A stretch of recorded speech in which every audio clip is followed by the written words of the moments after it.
અમરેલી જિલ્લાના રાજુલા વન વિભાગના અધિકારીઓ આરએફઓ યોગીરાજસિંહ રાઠોડ અને સ્ટાફ કર્મચારીઓએ દીપડો પાંજરે પૂરી રેસ્ક્યુ કર્યો।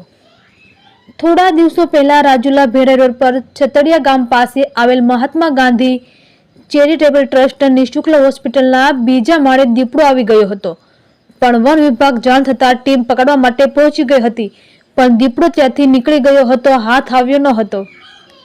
વન વિભાગ ત્યારથી આ દીપડાનું લોકેશન ટ્રેક કરી રહ્યું હતું, ત્યારે આજે ફરીથી એ દીપડો મહાત્મા ગાંધી ચેરિટેબલ ટ્રસ્ટ નિઃશુલ્ક હોસ્પિટલમાં આવી ચડ્યો હોવાની જાણ વન વિભાગને થતા વન વિભાગના અધિકારી આરએફઓ યોગીરાજસિંહ રાઠોડ અને તેની ટીમ પાંજરું લઈ સ્થળ પર પહોંચી ગઈ હતી અને દીપડાને પાંજરે પૂરી દઈ અને રેસ્ક્યુ કરવામાં આવ્યો હતો, તેમ આરએફઓ યોગીરાજસિંહ રાઠોડ દ્વારા જણાવવામાં આવ્યું હતું।